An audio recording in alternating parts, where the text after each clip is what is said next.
6 दिसंबर की सुबह जब पूरा देश झुका हुआ माथा और मौन श्रद्धांजलि के साथ बाबा साहेब भीमराव रामजी अंबेडकर जी को याद कर रहा था, उसी दिन बिहार के मुख्यमंत्री नीतीश कुमार का बयान देश भर में चर्चा का विषय बन गया। तो दोस्तों, अगर आप चैनल पर नए हो तो चैनल को अभी के अभी सब्सक्राइब करो और वीडियो को भी लाइक कर दो और वीडियो अपने दोस्तों के साथ शेयर कर दो। तो चलिए वीडियो शुरू करते हैं। दोस्तों, मंच सजा था, सामने खचाखच भरी भीड़ थी, पर माहौल शांत था। एक ऐसी शांति जिसमें इतिहास की धड़कनें भी सुनी जा सकती थीं। नीतीश कुमार ने माइक संभाला और उनकी पहली पंक्ति में ही भावनाओं का भार साफ झलकने लगा। उन्होंने कहा, बाबा साहेब ने केवल संविधान नहीं लिखा, बल्कि भारत की आत्मा को अक्षरों में ढाल दिया। आज महापरिनिर्वाण दिवस हमें याद दिलाता है कि उन्होंने अपने जीवन को जला दिया ताकि करोड़ों को रोशनी मिल सके। यह सुनते ही तालियों की हल्की गूंज भीड़ में दौड़ी, पर चेहरे श्रद्धा में झुके रहे। यह दिन उत्सव का नहीं, संकल्प का था। नीतीश कुमार ने अपने भाषण में बार बार दोहराया कि बाबा साहेब ने भारतीय समाज को जो दिशा दी, उसे समझना और आगे बढ़ाना आज की पीढ़ी की जिम्मेदारी है। उन्होंने कहा कि महापरिनिर्वाण केवल देहावसान नहीं, बल्कि विचारों की ऊर्जा का शाश्वत प्रसार है। जब उन्होंने कहा कि अंबेडकर सिर्फ एक व्यक्ति नहीं, एक युग है, तो मंच के सामने खड़े अनेक युवा गर्व से भरे प्रतीत हुए। नीतीश कुमार ने इस बात पर जोर दिया कि आज भी अगर भारत सामाजिक न्याय, समानता और लोकतांत्रिक अधिकारों पर मजबूती से खड़ा है, तो वह बाबा साहेब की दूरदृष्टि और संघर्ष की वजह से है। उन्होंने याद दिलाया कि जिस दौर में जाति, छुआछूत और असमानता जैसी जंजीरों ने समाज को विभाजित कर रखा था, उस समय अंबेडकर जी ने प्रतिरोध की आवाज बनकर जन्म लिया।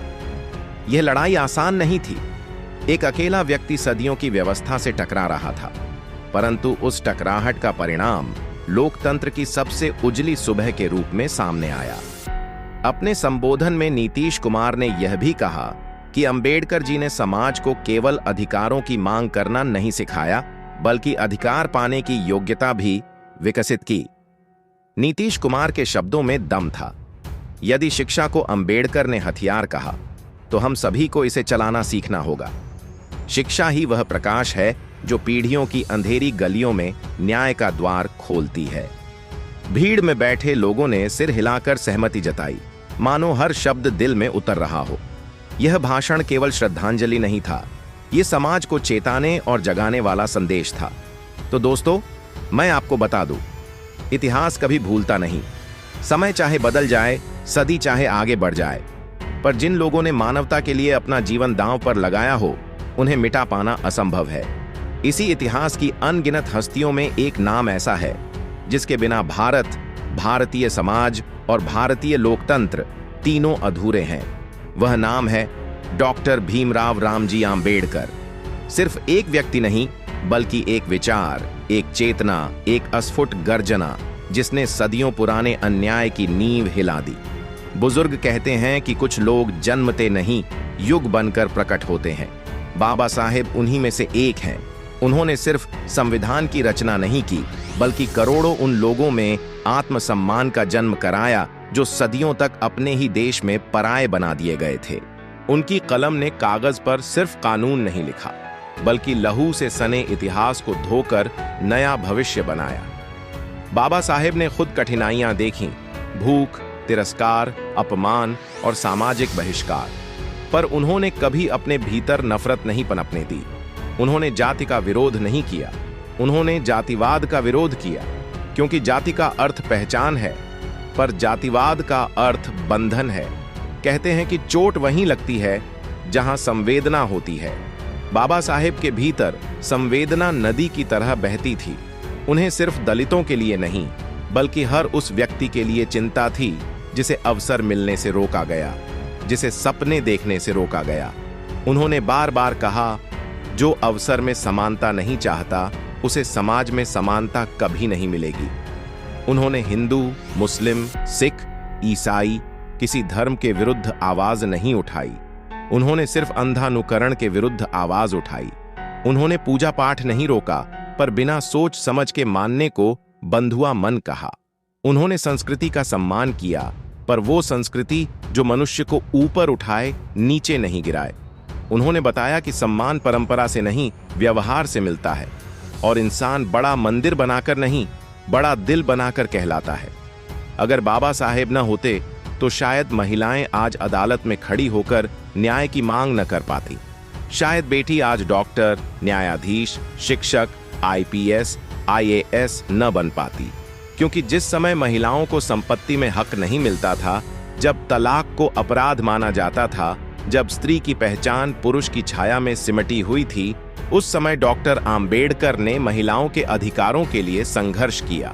उन्होंने हिंदू कोड बिल लाया, समाज खड़ा हुआ, विरोध हुआ, पर उन्होंने कहा, अगर महिला स्वतंत्र नहीं तो समाज स्वतंत्र कैसे होगा। यह एक वाक्य नहीं, क्रांति था। तलवारें बिना निकाले, खून बहाए बिना, विचारों से की गई क्रांति। बाबा साहेब ने कहा, शिक्षित बनो, संगठित रहो, संघर्ष करो, पर यह 3 शब्द सिर्फ नारा नहीं, जीवन का विज्ञान है। शिक्षा इंसान को सोच देती है, संगठन उसे शक्ति देता है, और संघर्ष उसे लक्ष्य तक पहुंचाता है। अगर शिक्षा सिर्फ नौकरी तक सीमित रह जाए तो समाज नहीं बदलता, पर शिक्षा विवेक बन जाए तो समाज झुकता है। बाबा साहेब ने उसी विवेक की मशाल जगाई। वे कहते थे, पढ़ो क्योंकि अज्ञानता गुलामी का दूसरा नाम है। पढ़ो क्योंकि दुनिया तुम्हारे खिलाफ खड़ी हो सकती है, पर ज्ञान तुम्हारे साथ खड़ा रहेगा। पढ़ो क्योंकि शिक्षित दिमाग कभी बिकता नहीं, डिगता नहीं, टूटता नहीं। 24 घंटे 7 दिन 365 दिन बिना आराम, बिना थकान, बिना शिकायत उन्होंने काम किया। उनका सपना था ऐसा भारत जहां भेदभाव की जगह भाईचारा हो, भय की जगह स्वतंत्रता हो, असमानता की जगह न्याय हो।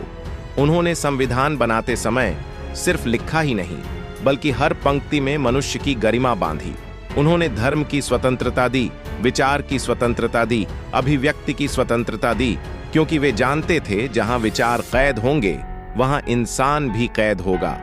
उनकी महानता का अंदाजा इस बात से भी लगाया जा सकता है कि दुनिया आज तक उनसे सीख रही है। अमेरिका, ब्रिटेन, कनाडा, जापान दशकों बाद भी उनके विचारों पर शोध करते हैं। क्यों? क्योंकि आम्बेडकर सिर्फ भारत के नहीं, मानवता के नेता थे। उनकी दृष्टि सीमा रेखाओं में नहीं बंधी थी। वह जानते थे कि जातिवाद कहीं भी पनपे, मनुष्यत्व वहीं मरता है, और मनुष्यत्व अगर बचाना है तो समानता, स्वतंत्रता और बंधुता, ये 3 स्तंभ अविचल होने चाहिए। उन्होंने चेताया कि अगर समाज से भेदभाव खत्म नहीं हुआ तो प्रगति का हर सपना आधा रहेगा। आज भी गांव से लेकर शहर तक जब कोई बच्चा नौकरी करता है और माता पिता गर्व से कहते हैं, मेरा बेटा अफसर बन गया, तो वह बाबा साहेब की जीत है। जब एक दलित लड़की यूनिवर्सिटी की डिग्री लेकर मंच पर खड़ी होती है, वह बाबा साहेब की जीत है। जब कोई श्रमिक मजदूरी से निकलकर उद्योगपति बनता है, वह बाबा साहेब की जीत है।